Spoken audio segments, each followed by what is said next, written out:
Okay, I'm back. Just so much technology issues this week. It's kind of crazy. I'm like, is it Mercury retrograde? It's not Mercury retrograde, although it certainly feels like it this week.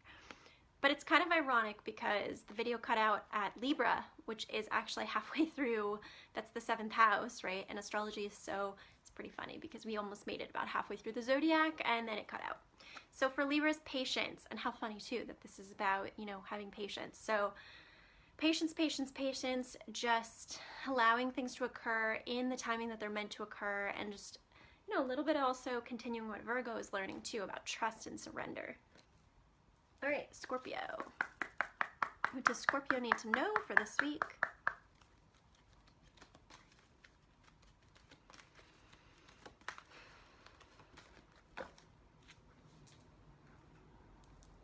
Okay, so for Scorpio, we have the masculine. So this is a lot about the divine masculine, right? So if you notice, there's this kind of hot guy who's here, and he's got these two poles, right? And in between the poles are all these different moon phases, but they're actually in kind of this glowing yellow energy. It's a little bit reminiscent of the Leo one here, in a way. But this is about, also I notice in the background there's a partnership there, right? So for Scorpios, this is about getting in touch with maybe some new type of partnership in your life right now, but also in particular, you know, what men are present in your life and what role do they serve and how are they of value to you? These are kind of themes that you're exploring, Scorpio. And also, this may be also about getting in touch with your own divine masculine energy, which is the way that you're projecting yourself and the way that you're asserting yourself in the world, and how you're also taking initiative on your creative ideas. So that's Scorpio. Saggy. What does Saggy need to know for this week? I always call it Saggy, but it's Sagittarius, of course. Saggies. Does Saggy need to know for this week?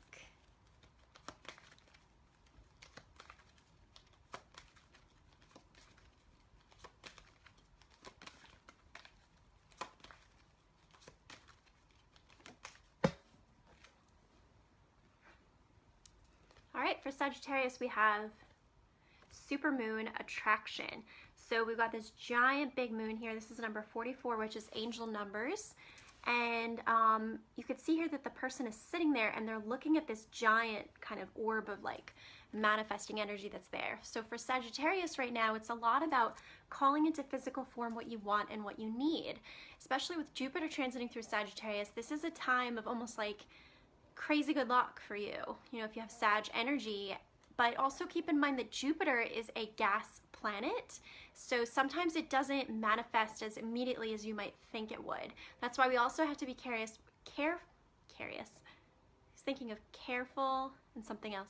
That's why we also have to be careful with Sagittarius and Jupiter in certain ways, because it can overinflate things. Particularly Jupiter can overinflate things and make us think that something's bigger than it is. So for Sagittarius, Sun, Moon, Rising, you just want to be looking at in what way are you overinflating things, or in what way do you have to maybe pump more positivity and faith into things that you're wanting to call into physical form. So maybe a little bit about balance there, but also topics like law of attraction and manifestation are super important to you right now, Saggies. All right, then we've got Capricorn. What does Capricorn need to know right now? Or sorry, what does Capricorn need to know for this week?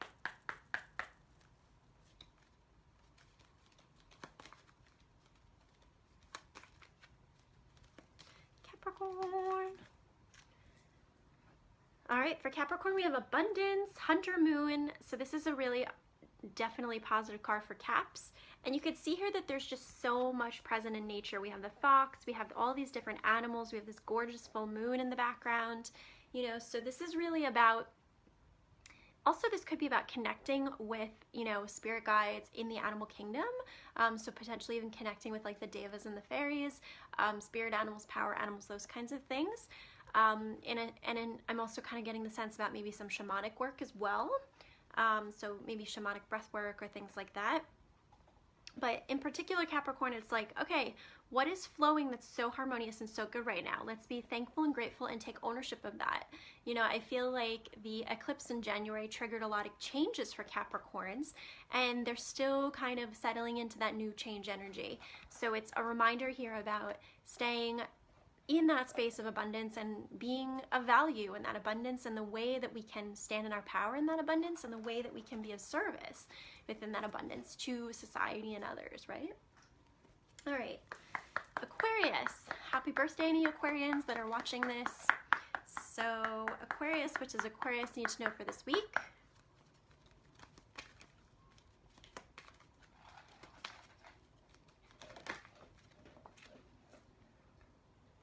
We've got discernment.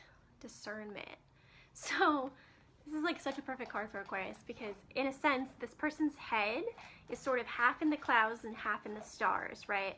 And that's kind of the Aquarian way.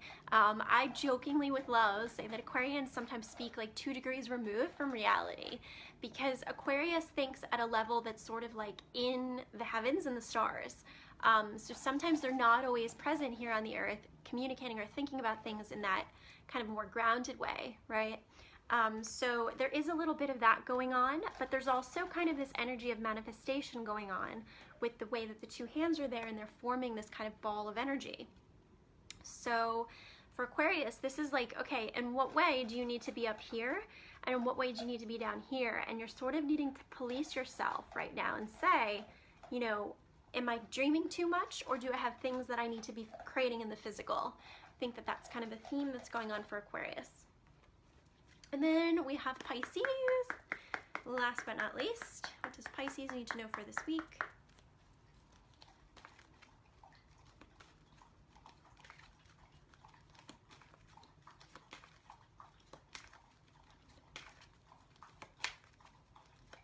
So funny, my dog decided to eat and drink, of course, during my live. Does Pisces need to know for this week?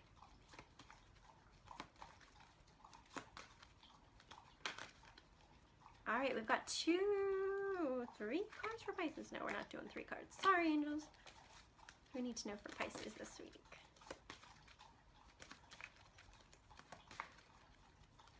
I'm wondering if that's also a message overall. Pisces needs to receive, but there's also a need for Pisces to put up boundaries, right? In the way that I'm shuffling the cards, and 3 came out, and I told my guys, I was like, no, I'm not doing 3. So now I'm reshuffling, right? So there's certainly a bit of that going on. All right, so for Pisces, realization. And I love this card because this is all about the energy of kind of a key, right? And it's like you could see the energy of like the stars and the astrals, but then also kind of more of that solar energy behind the door. So for Pisces right now, and this is number 3, which is an ascended master number. So for Pisces, this is all about kind of awakening to some kind of new idea or realization. And, you know, we're going to be coming up on Pisces season fairly soon. In the next couple of weeks, we'll start on Pisces season, right? So I feel like for Pisces, they may be realizing something that they might be ready to start initiating during Pisces season, or some type of new way of being that they want to call into form, you know, from their this solar return, right? So in astrology, your solar return is effectively your birthday, and the energy, the transits you're under in the astrology, that's from one birthday to the next. And by the way, I do solar return charts with my business. I forgot to mention at the beginning, but I'm a certified angel card reader and professional astrologer and a soul coach. So I do a lot of services through my business. I'm currently doing major website updates. So the best course of action if you're interested in a paid offering is probably just to message me, or you can email me at julieannfaye, F-A-E, @gmail.com. So I just want to thank all of the guides, guardians, ancestral spirits, power animals, ascended masters, archangels for their presence in this space. Thank you, thank you, thank you for helping to channel messages of truth, love, healing, and peace that people most needed to hear. And please feel free to share these videos. I'm going to go in once this is published, and I'm going to fix in the description which signs are in which video, since we got cut in half. And please also feel free to tag friends in the comments that you think would really like this video. It really helps my business a lot. And I think that's everything. So much love. Bye. Enjoy your week, guys.